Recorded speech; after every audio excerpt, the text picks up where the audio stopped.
On today's episode of Locked On Avalanche, literally right before we were going to hit record, Kyle, the Athletic drops a pretty big bomb in that Gary Bettman is contemplating retirement in the next couple of years. So we got to talk about that and this Nazem Kadri obsession that Colorado Avalanche fans have. Is it a little bit unhealthy? Let's talk about that too. New episode of Locked On Avalanche. Pull the collar, sir. New episode of Locked On Avalanche coming at you.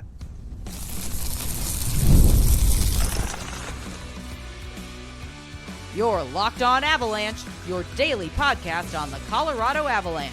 Part of the Locked On Podcast Network. Your team every day. All right, everybody, welcome to the Locked On Avalanche podcast, part of the Locked On Podcast Network, your team every day. I am your host, Chris Maselli. With me, as always, Mr. Shaggy Von Doom, Kyle Sullivan. Thank you for tuning in and making this your first listen of the day. If you want to get in on the conversation, join our subtext, because when you do, you chat with Kyle and I one-on-one. Link for that's in the show notes below. We get your opinion, everything Avalanche related, which we share on this podcast. All right, for today's episode, we'll finish things up today talking about this road trip that the Avalanche have coming up, what to expect from that.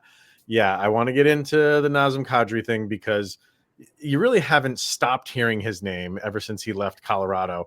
And with the, and I'm using air quotes now, issues that Casey Mittelstadt has, everybody wants him back. Everybody wants just a one-for-one trade and bring Nazem Kadri back. But I want to bring up something with Nazem Kadri. So we'll get to that. And Kyle has no idea what I'm going to bring up, by the way. But honestly, we were going to do leftovers like we typically do. If you want to, I guess maybe like a form of a leftover that we did. I did a stat cast for the Jets and Avalanche. So we'll go watch that. That's out now. We're going to dive into the stats for that game. We'll talk about that a little bit later, maybe. But seriously, like right before we were going to hit record, the Athletic throws up an article, breaking news that Gary Bettman, commissioner of the NHL, is got a retirement plan in place for a couple of years. It's a really good article. It's a quick read. If you subscribe to the Athletic, it's up there now. If you don't subscribe to the Athletic, I'm sure this is going to start getting around the ins and outs of what's in the article. But it's if a commissioner is going to retire, no matter what the sport, it's a big deal. So the gist of the article, and then I'll get your kind of thoughts on it. It comes from it's almost like somebody outed him, and he didn't want to be he didn't want this to be public knowledge yet. And it was owner of the Minnesota Wild, Craig Leopold, was on a podcast, and he kind of dropped the bomb that, hey, we're, Gary is going to be retiring in a couple of years. And then the Athletic heard that. They contacted him and they contacted Leopold, and he basically said, like, yeah, look, the guy's 72, 73 years old. We need to start planning for that. And that he went on to say, like, he's been phenomenal for the league. He's the longest tenured commissioner. He's been with the league for 30 plus years. He just raved about him, but he also said, like, we need to be real here. He's getting up there in age, and apparently Bettman had told him and told the Board of Governors, start planning for this. There's no official announcement coming from Gary Bettman, but you probably should start planning for this, and let's start going through the process of who's going to be my successor. Excuse me. The Athletic was in Utah for a game. Gary Bettman was there for that game, and apparently they approached him, and he's like, let's go talk. And he kind of came clean and said, like, yeah, he's right in that they would be stupid to not think about this. Have I announced it? I have not formally announced it, no. But we want to get our ducks in a row. It seems like that he just doesn't want to throw this on them and be like, hey, I'm retiring next year, figure it out.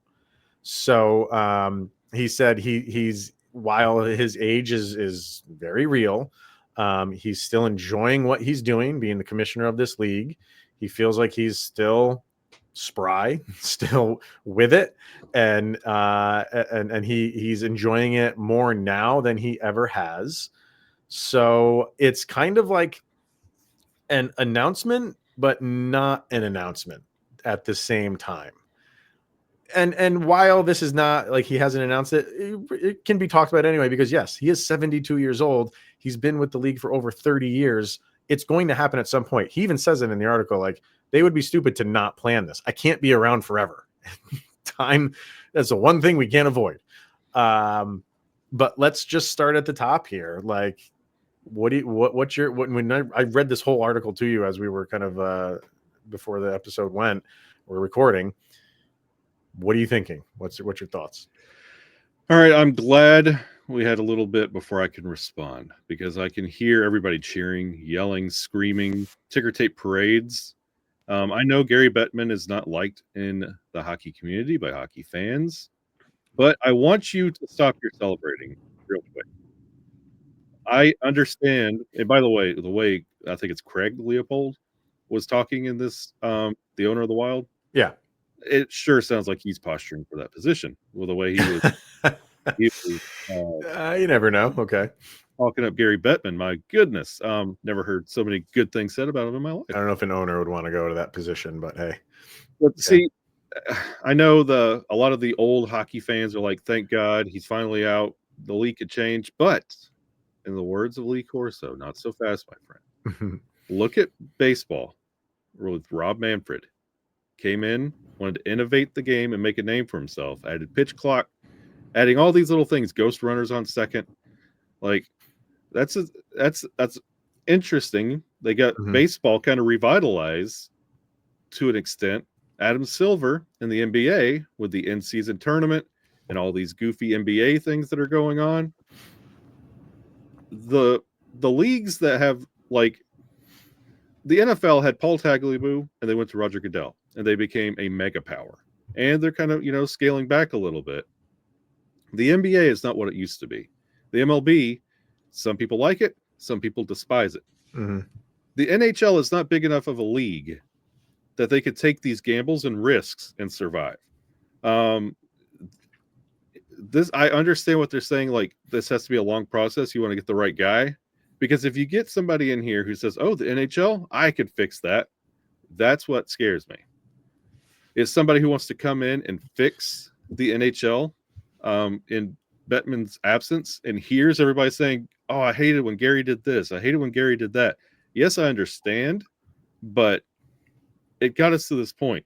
So many lockouts and returns got us through the COVID bubble. Yeah.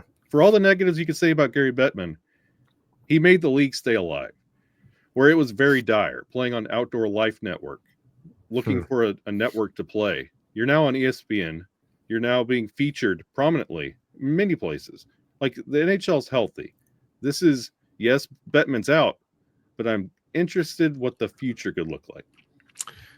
I think any sports fan, like the rite of passage for them is to hate on whatever sports commissioner. They're typically not a well-liked person. And that's just, it's baked into the role. And when you've done it for over 30 years, you're going to have highs, you're going to have lows. There's going to be things that you do well. There's going to be things that you don't do well. Gary Bettman falls completely into those categories. Mm-hmm. Yes. He's been doing it for, if he was not good at it, if the owners didn't feel like he was as good at it in some capacity for their pockets, that's all they care about. Is he making us money? That's his job. Gary Bettman, he works for the owners. And if he wasn't putting money in the owners' pockets, they would have got rid of him a long time ago.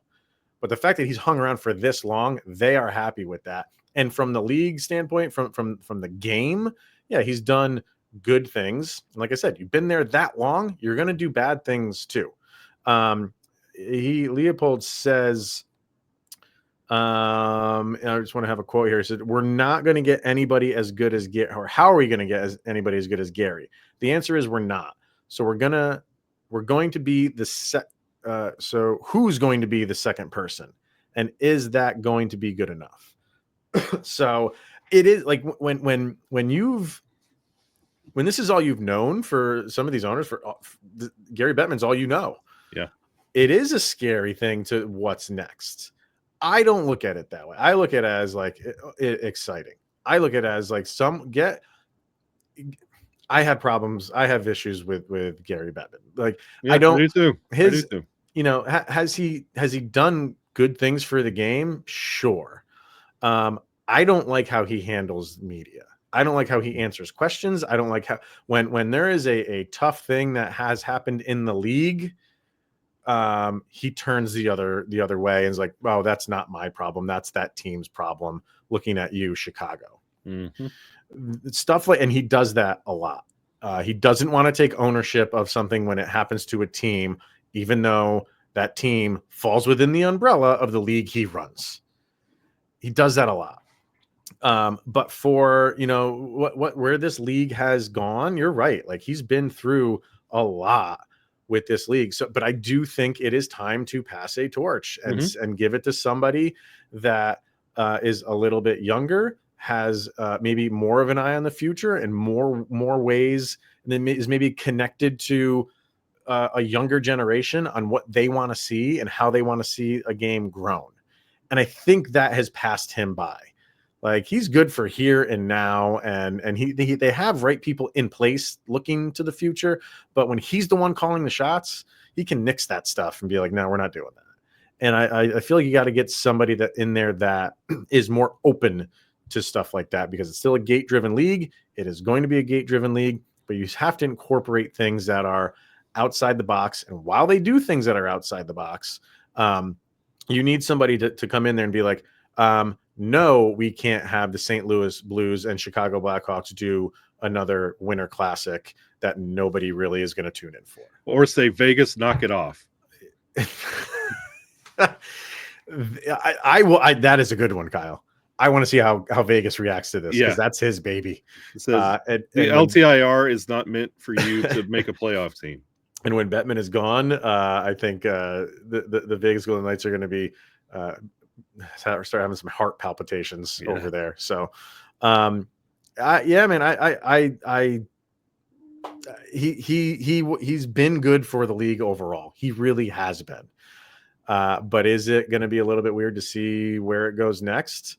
Yeah, but like I said, I think it's kind of like an exciting thing, and see who it's turned over to and what that person does with it. Because outside of, I think, is Adam Silver still very liked? I think he's one, like, no. Probably he's not like, see, there you go. Remember when he came in and all this stuff with that Clippers owner and he forced him out? That was like the first thing he did when he got that job, and people loved him, rightfully so. And I don't really keep up with the NBA. So that's all forgotten about. And now we are throwing Adam Silver in and lumping him in with all the other commissioners of, we don't like him anymore. Because they come in hot, they have a good idea, and then they keep trying to have good ideas. And like the in-season tournament has turned a lot of people off of the NBA, and they're not looking like these are innovative ideas. And like Manfred's has these like golden at bats for baseball. Like it's becoming a gimmick. Like that's, oh yeah, what is that? What is that? It's you have one designated hitter where anybody in your roster could come up for one at bat. So at any point. Yeah, if I want bottom of the ninth, bases loaded, I could put Aaron Judge in there. I don't like that at all. That just takes away the chess match. You're basically holding the king the entire time. But that's the golden at bat. Nah, are they doing it? That was pitched. We have winter meetings going on. So okay, all right. It's hot stove time. So yeah. So we'll see. I mean, it's like he didn't deny it. I think he acknowledged it for the simple fact of his age, and it's like, okay, that's not easy to decipher. But did he come out and say like, yes, this is happening? No, not officially. But yeah, whether or not he has officially announced it or not, it's going to happen here in the next couple of years. And it seems like we got kind of confirmation from it from an owner's standpoint. And when that happens, I would look at it as a exciting time to see, if you hand it over to the right person, what they do with it and where the league goes from there. Because yeah, they're like you said, they're making $5-6 billion a year. That's a healthy league. Let's just keep, don't just be happy with that. What can you do to keep extending those dollar amounts? Yeah. So let's go from there. All right, let's dive into some Avalanche stuff. And Nazem Kadri, he is beloved in the Avalanche world by me. I'm not. This is not something where I'm trying to like change everybody's mind on Nazem Kadri. It's not that. Let's get a break in, and I will explain it all after this. All right, let's hear from Game Time. You love going to live events, whether it's sports, music, theater, or comedy. You got to get in with Game Time because it has made it even easier to get tickets for your favorite events with their new feature, Game Time Picks. The feature filters out all of the fluff to show you only incredible deals on great seats, so you don't have to waste time searching through thousands of tickets. I told Kyle yesterday I was looking at Game Time for the duo of Bush and Filter. Yes, they are touring. 9 Inch Nails is also touring this summer, sir. Worldwide tour. So get up on Game Time for that. So take the guesswork out of buying tickets with Game Time. Download the Game Time app, create an account, use the code LOCKEDONNHL for $20 off of your first purchase. Terms apply. So once again, create the account, use the code LOCKEDONNHL, LOCKEDON. NHL. There you go. I can spell it for $20 off. Download Game Time today because what time is it, Kyle? It's game time.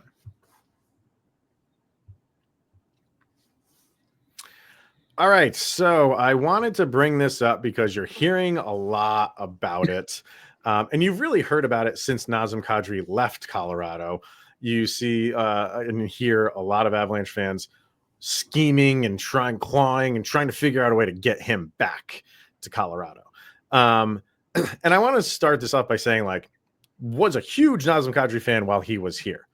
Rooted for him like anybody else did. He's one of your favorites. That moment in the playoffs against St. Louis, the hat trick that he had after everything that he was going through in St. Louis during that playoff run is one of the best non-Stanley Cup moments in Avalanche history. Mm-hmm. Loved the guy, was sad to see him go. But I wanted to like kind of focus in on something because it's the Nazem Kadri like obsession has kind of taken on like a mythical status right now, almost like a Gretzky like status of Colorado Avalanche fans. And he's up on this pedestal right now. And I just feel like it's like, you know, when you look when enough time has passed and you look back, you don't remember everything. And I think a lot of people remember the lasting impression of Nazem Kadri, and that's that last season that he had with the Avs, which was an excellent season. But do we forget like the first 2 seasons that Nazem Kadri had with the Colorado Avalanche? Because if you do, I want to bring these up. It seems like Nazem Kadri was in an Avalanche sweater for like 6 or 7 years. It feels that way. If you know, it just enough removed from it. Seems like he was here much longer than he actually was. But his first 2 years with the Avs were both shortened seasons. One was cut short because of COVID, and then the following year was the COVID shortened season. So in 2019 and 2020, his first year with the Avs, he played 51 games. Do you know how many points he had in those 51 games? 41. 36. He was a +7. He had 97 penalty minutes. Mm-hmm. He played an average of 17 minutes and 26 seconds. The second year with the Colorado Avalanche in 2020, 2021, again, that was the shortened COVID season, which I think was, if I'm not mistaken, was it just 56 games? Because he played 56 games. That might be the full season for that year. It was in the 50. If it wasn't 56, it was like 58. But it might have been 56. So let's just say he played every game for that year. 56 games. You know how many points he had in that season? 41. 32. He had less. He had 5 more games and 4 less points. He was a -7. He cut down on the penalty minutes a lot. He went from 97 to 34. and played less minutes at 16 minutes and 28 seconds. And his shooting percentage in that season, by the way, was 6.5%. You follow that up in 2021, 2022, that's when he had the 71 games. He was a monster. 28 goals, 59 assists, 87 points, a plus 15. His penalty minutes went back up a little bit, 71 penalty minutes, but he played 19 minutes and 14 seconds a game. Like that was the Nazem Kadri season that everybody wants to remember, and rightfully so. And now, like, everybody is wanting to do this deal to bring him back, and we're done with Casey Mittelstadt already. You know Casey Mittelstadt's stats right now? In 49 games, how many points do you think he has? 36. 29. So he's on pace to beat the first 2 seasons that Nazem Kadri has had. I am not trying to explain this away and say, like, what are you people talking about? Why would you want to get rid of Casey Mittelstadt and bring Nazem Kadri back?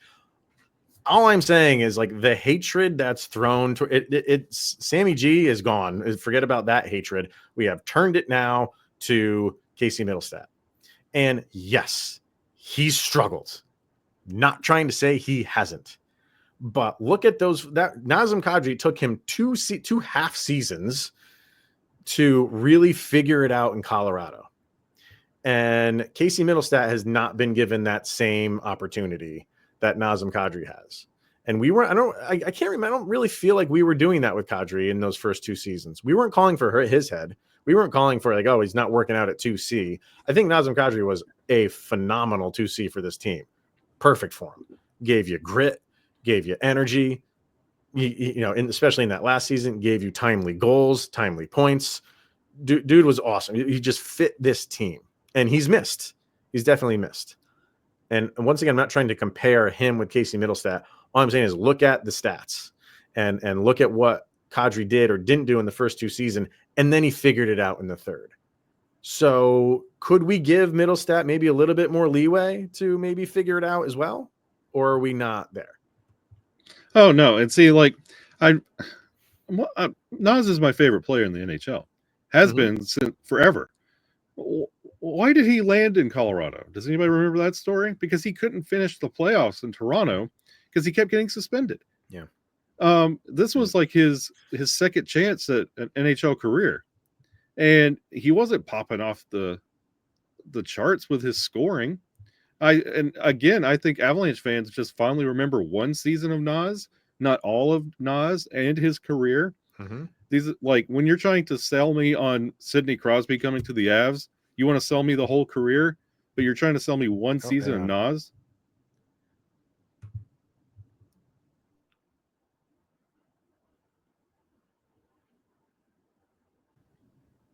No, but you can't sell me on Sidney Crosby's entire career on justification. One season of Nas as justification. You're not going to give Mittelstadt a chance, and we're already shipping Sam Malinsky out every chance we get. And we haven't even given him a chance either. And up until right here recently, all I've been hearing is until he hit the ice and came back, we got to find a way to get rid of Nichushkin. We got to do something about getting rid of Nichushkin. And we're counting down the days until he returns. Like, there's fanfare for Miles Wood returning. He's played 16 games and has 9 points. What are we doing? Like, are we putting together a hockey team or just, like, favorite, like, moments, like, best of? You remember when we went back and got Tangay again? Like, yeah, we have to be, like, I understand favorite moments, favorite players. You have this wonderful thing, but give Mittelstadt a chance. He's not as bad. And I love the point you bring up. Like, we don't talk about Sam Girard anymore because everybody's on Mittelstadt. Like, and shipping Malinsky out. Like, I don't understand the Nas thing. And he's my favorite player. It's just, it's not going to work. And you don't want current Nas either because he's got 29 points, tied for 125th in the league. So, yeah, I mean, in the eyes of the fan, like, hockey teams or any sport team should be a revolving door. And get rid of the guys that aren't doing it and bring in somebody. The answer is outside, somewhere in the outside of the arena. that's always the answer. And it's Sam Girard, it's Casey Mittelstadt, it's Jared Bednar. Sometimes it's Ray Bennett. Now, like, everybody thinks like the answer is outside of the locker room, outside of the arena, when that's not how teams operate. Like, you need more of a look of, specifically with Casey Mittelstadt, if you ask me, because he's done what he started off the season great. Yeah. Like, that doesn't just go away. Like, something is up for sure, but it's so easy for like the fan base to just throw in the towel on these guys and think it's so easy just to like replace them. And what you go replace him with will miraculously be the answer, and all our problems are solved. Does not work that way. Doesn't work that way. It's been a while since we had the fanfare for Ross Colton. How he started the year and where he is now, like, cooled off. But that's to be expected. So, but see, that's the thing with Mittelstadt. Like, you just ride, just give them more than just a couple games and immediately trade them out. Like, just wait. It's a long season. So Kadri's first year, with the 36 points, that was 6th on the team. The next year, I think it was about the same. I'm bringing it up right now. That was when he had the 32 points. That was 6th on the team. And then, the 2021 season, that was probably 3rd, maybe. Yeah, that was 3rd. Mikko was 92. McKinnon was 88. Kadri was 87. So he finished 6th, and 3rd. And if you want to know, Casey Mittelstadt right now is 4th on the team in points with 29. It's not to say like it shouldn't be better. That's it exactly how many Nas has right now. Just maybe that. I don't know if that's going to change the tune of anybody listening, but it's just when the Kadri's thrown out there, like, oh, just get him back, bring him back. It'd be cool. Would be cool. But it's I think people just have this memory of Kadri, and it's a singular memory of a last year that was phenomenal. And we hated the idea of Mackenzie Blackwood in Colorado. Some people did. Every time that name was floated out there, it was, oh, please no. I think it picked up a little bit more in this last year. I think people were more open to it as things were panning out as this year. Oh, you mean he got hot? Yeah, I guess so. Players do that? Yeah, unreal. Cool. So, as I'm saying, like, the answer is out there. It doesn't solve the problem. No. Except for Mackenzie Blackwood. That does solve the problem. So, all right, let's get our last break in and kind of touch on what we expect from this East Coast trip for the Colorado Avalanche. We'll do that right after this. Let's hear from FanDuel. From the first whistle to the final drive, FanDuel makes the NFL playoffs even more exciting. And right now, new customers can bet $5 and get $300 in bonus bets if you win your first bet. That's $300 to keep the action going. And the FanDuel app is easy to navigate, and the variety of bets keeps every game exciting. Plus, when you win, you get paid instantly. No waiting around for your winnings. So whether you're betting on your favorite team or just looking to add some extra excitement to when the Bills beat the Chiefs, FanDuel has you covered. At least we can hope. Just visit FanDuel.com. Join today and get started with $300 in bonus bets. That's FanDuel.com. Make this playoff season unforgettable with FanDuel, an official sportsbook partner of the NFL. All right, Avs hit the road. We kind of talked about it a little bit on yesterday's episode. 3 games in 4 days, a weekend road afternoon back to back. What are we like? You always, when you have a road trip, you say like, okay, there's this many games, this many points at stake. What's a successful road trip? I think the easy answer here is 2 out of 3. If there's 6 points on the board, you get 4. I think that's 2 thumbs up. Also considering, like I just said, the back to back on a weekend. So when you have that in play too, if you can get 2 out of 3, I'll be okay with this trip. But considering the opponents, Boston is a struggle. The Rangers have kind of turned things around, and the Islanders are in last place in their division. So should it definitely be at least 2 out of 3? No, it should. And honestly, I would go. You should sweep this East Coast series. Like It's tough to no, say that. but I get it, but it's tough. this is like you went toe to toe with Winnipeg and almost got that win. Boston, those are always chippy, scrappy, ugly games, and this is also an early game, early afternoon game. You want to go out there and handle business, take care of business, and set the tone because then you got the Rangers, and you had that last flip flop game in mind, and then you play Tuesday against the Islanders. You want to unload everything in the tank in that game because you don't play another game till Friday. You have a lot of days off to rest, like get back, recharge.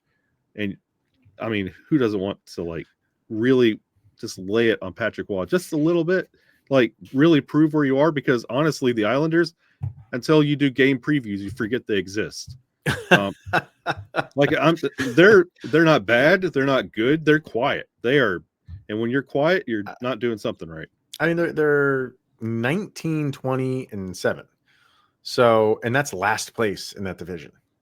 You know what I mean? So, and their last, the last 10, they're 5-5-0. So, I mean, they are like a 500 team in every sense of the phrasing. So I don't know. But the first game with the Bruins, it's weird, like how the Rangers were. It seems like the Bruins are doing that now. Their last 10, they're 3-5-2, 23, 20, and 6. So their record is a little bit better than the Islanders, but it's been a battle for them. They just can't seem to figure things out. And when you go up against a team like that, when the Avalanche do, I just always feel like, oh, that's when the opponent just figures it out and they have their best game that they've had in like the last 2 months. So I'm fully expecting that from the Bruins, but they're I mean, points wise, obviously Pasternak is leading them in points. He always will. 54 points in 49 games. Marchand is tailing off a little bit, although 49 games played, 37 points. And then kind of just goes down from there. Like they do have a good amount of points spread out, but it's Pasternak, and then there's kind of a drop off after that. So you should beat them. And I hate, like, even though they have like some star power on that team, you should beat that team. And I know that's not what Avalanche fans want to hear because of the way that their team has been playing this year. But God, if you can just keep that going, how you played against the Jets, against a team like the Bruins, that should be a win for you. It really should be. Yeah, and you need to. You got to start building momentum, and you can, and like I think it was last year, wasn't it? It was that 7-1 Boston win that just absolutely last year, 2 years ago. But yeah, you rolled in and absolutely got wiped off the map. Like these are the games you got to start building momentum somewhere and have to have that urgency. And it's not going to get any easier because you got the Rangers who embarrassed you the last time you played. And you're in Madison Square Garden, so you got to do something. Always a tough place to play. So we'll see how it all pans out. I make my yearly trek down to Madison Square Garden for this game, so should be back in time to record on Sunday night for Monday and kind of talk about the weekend that was. Hopefully they can sock away some points, because you're right, man. Like it's we're almost in February. You got to turn the corner and hit a stride soon. Yep. Why not start it on this road trip? Let's do it there. So, all right. However it breaks down, we will be talking about it next week. So thank you for tuning in today and every day. That wraps up a week of shows for Locked On Avalanche. Thank you for tuning in and making it your first listen of the day. Always appreciated. He is Mr. Shaggy Von Doom, Kyle Sullivan. I am Chris Maselli. This is the Locked On Avalanche podcast. Have a good weekend. And you got through another day. Sidney Crosby is that much closer to becoming a Colorado Avalanche. Or a Boston Bruin. They are black and yellow. Yeah.